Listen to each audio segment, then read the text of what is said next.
तुम्ही हा अभंग कधी लक्षपूर्वक ऐकला आहे का? कारण यात असं काही आहे जे तुमचं मन, घर आणि आयुष्य बदलू शकतं.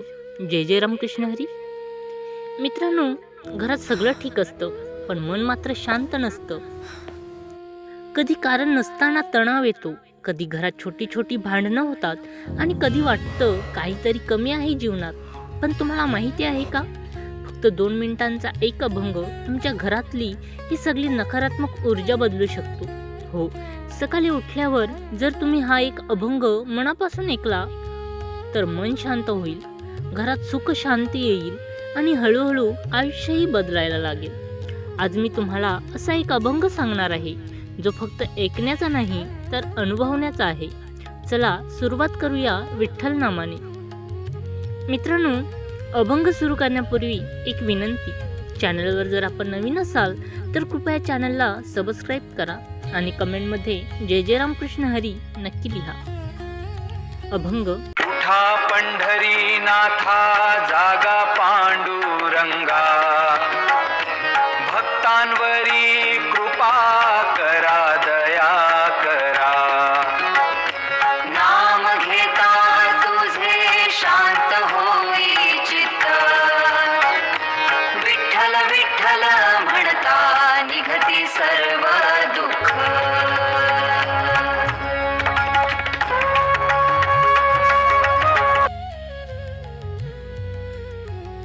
मित्रांनो, या अभंगाच्या सुरुवातीलाच संत आपल्याला एक खूप सुंदर संदेश देतात. उठा पंढरीनाथा जागा पांडुरंगा. याचा अर्थ काय? तर देवाला उठवायचं आहे का? नाही. इथे संत आपल्यालाच जाग करत आहेत. आपल्या मनाला, आपल्या भक्तीला. आपण रोज सकाळी उठतो पण आपलं मन अजूनही झोपलेलं असतं. चिंता, तणाव, विचार यात अडकलेलं असतं. म्हणूनच संत म्हणतात, देवा आता माझ्या जीवनात जागे व्हा, माझ्यावर कृपा करा, दया करा. आणि पुढे ते म्हणतात, नाम घेता तुझे शांत होई चित्त. किती मोठी गोष्ट आहे ही. फक्त देवाचं नाव घेतलं की मन शांत होतं. ना औषध लागतं, ना काही मोठं साधन. फक्त विठ्ठल विठ्ठल म्हणा आणि बघा, मनातली घालमेल हळूहळू कमी होईल. यापुढे ते म्हणतात, विठ्ठल विठ्ठल म्हणता निघती सर्व दुःख. मित्रांनो, आपल्या आयुष्यातली दुःख कधी संपत नाही, पण त्यांना सहन करण्याची ताकद येते. आणि ती ताकद कुठून येते? विठ्ठलाच्या नामातून. मंडळी, आतापर्यंत आपण मन शांत करण्याचा मार्ग पाहिला, पण पुढच्या ओळीत संत सांगतात, खरं सुख नेमकं कुठं आहे, जे तुमचं पूर्ण आयुष्य बदलू शकतं. मंडळी, तो अभंग जाणून घेण्यापूर्वी आपण आपल्या आयुष्याकडे एकदा पाहूया. आजच्या काळात प्रत्येकजण काही ना काही तणावात आहे. कामाचा ताण, घरातील जबाबदाऱ्या आणि सतत चालणारे विचार म्हणजे ओव्हर थिंकिंग. रात्र झाली तरी मन शांत होत नाही. झोप लागते पण मन थकत नाही. आणि कधी कधी घरात छोटी छोटी गोष्टींवरून भांडणं होतात. शब्द वाढतात आणि नात्यांमध्ये अंतर येतं. पण मित्रांनो, कधी विचार केलात का, यावर खरा उपाय काय आहे? आपण सगळे करतो, पैसे कमावतो, घर सांभाळतो, सगळ्यांसाठी धावपळ करतो, पण एक गोष्ट मात्र विसरतो, मन शांत ठेवायला. आणि इथेच संत आपल्याला एक सोपा मार्ग दाखवतात. ना मोठी पूजा, ना कठीण साधना, फक्त एकच गोष्ट, विठ्ठलाचं नामस्मरण. विठ्ठल विठ्ठल हे 2 शब्द तुमचं मन बदलू शकतात, तुमचं घर बदलू शकतात आणि हळूहळू तुमचं आयुष्यही. कारण मित्रांनो, आपण सगळे आयुष्यात काही ना काही शोधत असतो. शांती, समाधान आणि थोडं सुख.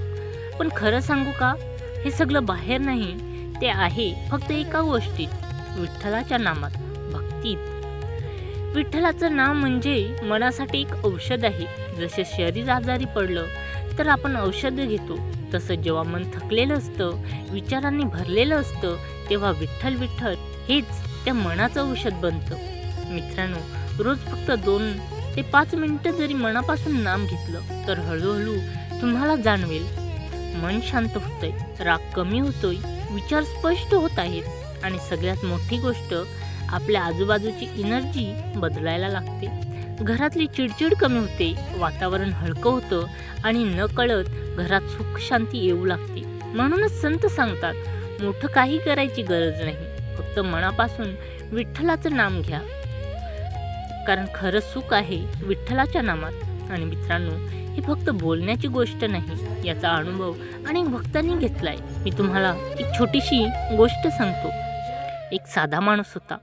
घरात सतत तणाव, पैशांची अडचण, मन नेहमी चिंतेत, रात्रभर झोप लागत नसे आणि दिवसही शांत जात नव्हता. एक दिवस त्याच्या आयुष्यात एक वृद्ध भेटले. त्याने फक्त एकच सांगितलं, दररोज 5 मिनिटं विठ्ठलाचं नाम घे. सुरुवातीला त्याला विश्वास नव्हता, पण तरीही त्याने सुरुवात केली. पहिल्या काही दिवसात काहीच फरक वाटला नाही, पण तो थांबला नाही. हळूहळू त्याचं मन शांत व्हायला लागलं. राग कमी झाला, घरातली भांडणं कमी झाली आणि काही दिवसांनी त्याच्या आयुष्यात बदल दिसायला लागला. मित्रांनो, परिस्थिती लगेच बदलली नाही, पण त्याचं मन बदललं. आणि जेव्हा मन बदलतं तेव्हा आयुष्य आपोआप बदलायला लागतं. म्हणूनच सांगतो, एकदा मनापासून करून बघा, विठ्ठल विठ्ठल. मंडळी, आतापर्यंत आपण पाहिलं, नाम घेता मन शांत होतं. पण आता पुढच्या ओळीत संत सांगतात, खरं सुख नेमकं कुठं आहे? चला ऐकूया. अभंग. तुझे नाम घेता सुख येई घरी, दुःखाचा अंधार जाई उजेड पडे अंतरी. तुका म्हणे देवा ठेविला चरणी माथा, तुझ्या नामामध्येच दडले आहे खरे सुखनाथा.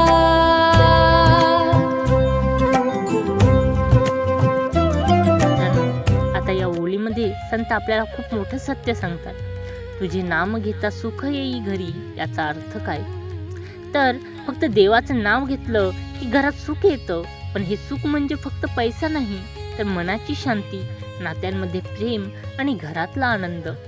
यानंतर दुःखाचा अंधार जाई उजेड पडे अंतरी. मंडळी, आपल्या मनात खूप अंधार असतो, चिंता, भीती, नकारात्मक विचार.